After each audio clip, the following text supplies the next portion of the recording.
Voilà, une fin de saison palpitante en perspective pour le Stade Toulousain. Avec nous pour en parler ce soir, Guy Novès, bonsoir. Bonsoir. Alors vous êtes manager général du Stade Toulousain, vous êtes quand même une grande figure aujourd'hui à Toulouse. Sans flatterie, on peut dire que votre équipe a parfaitement négocié cette demi-finale face, rappelons-le, quand même aux champions d'Europe en titre, les Irlandais du Leinster.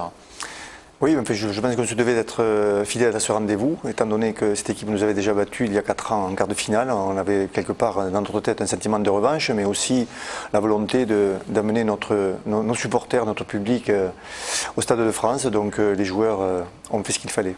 Alors on ne passera pas chaque joueur en revue sur sa performance. En tout cas, on a pu voir David Skrela en grande forme, un essai inscrit, 4 pénalités réussies sur 5.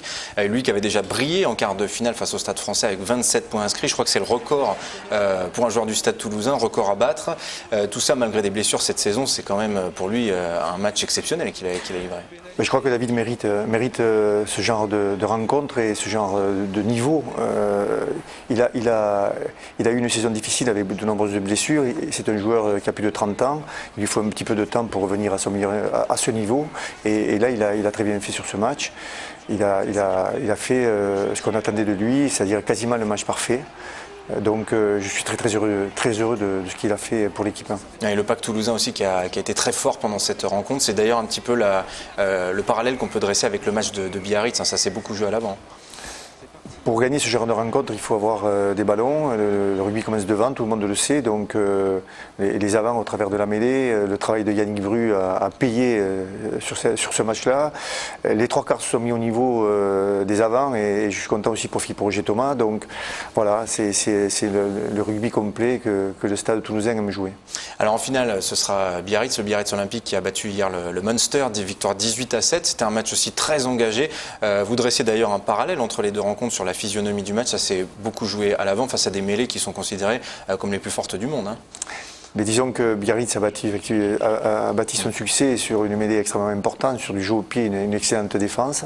Et le Stade Toulousain gagne souvent ses matchs justement en ayant une excellente conquête. Donc c'est vrai que sur ce plan-là, les deux équipes se ressemblent, même si Biarritz utilise un peu plus de jeu au pied que le Stade. Et en finale, je pense qu'il y aura 2 styles différents. Alors pour Biarritz, il n'y a pas de rencontre avant la finale qui est prévue le 22 mai, ce qui n'est pas le cas du Stade Toulousain. Vous jouez samedi contre Castres en match de barrage. Un agenda aussi chargé avant une échéance européenne aussi importante, la finale, c'est un peu piégeux pour vous quand même? Effectivement, c'est un parcours qui me semble quasiment irréalisable, même si déjà samedi on essaiera d'être respectueux de notre maillot une nouvelle fois. Mais en fonction du résultat, si Castres gagne, bon, mais les choses sont réglées, on préparera pendant 15 jours notre finale dans les meilleures conditions. Si le Stade Toulousain gagne, il est évident que ça nous posera un problème réel que nous aborderons à ce moment-là. Voilà, courir 2 lièvres à la fois, effectivement, c'est pas chose facile. Mais disons que si tous les clubs couraient les 2 lièvres à la fois en même temps, on serait sur la même ligne de départ, on irait. Là, il se trouve que ce soit Biarritz qui nous attend calmement ou que ce soit Perpignan qui attend calmement demi-finale le gagnant de Castres-Toulouse, c'est plus compliqué. Donc on verra le problème après les matchs de quart de finale. Alors je reviens sur Biarritz, donc on l'a dit, livrer un très grand match hier. Quelle analyse vous faites de cet adversaire à venir, dont on le répète, qui ne jouera pas d'ici la finale? L'analyse, cette équipe évidemment n'a pas la place dans le championnat qu'elle mérite sur son potentiel et ses qualités.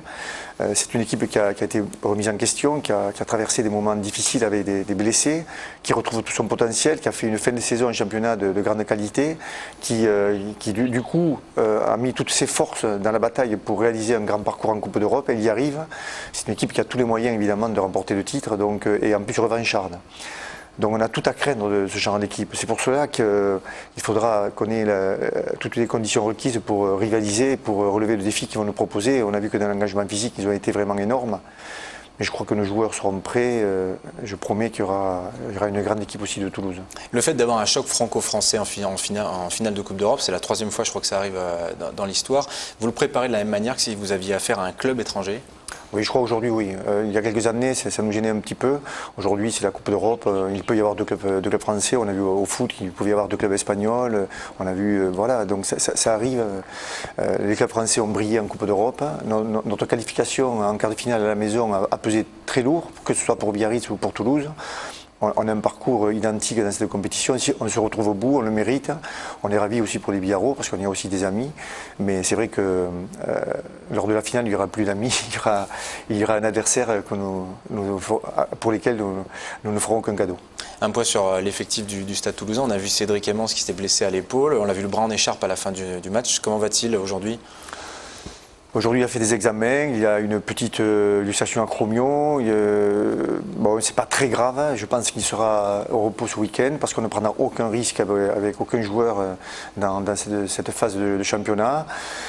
Mais je pense que c'est un joueur qui sera potentiellement capable de jouer en finale. Merci Guy Novès, manager général du Stade Toulousain. Vous souhaite en tout cas bonne chance pour la finale le 22 mai. Ce sera au Stade de France face au Biarritz Olympique.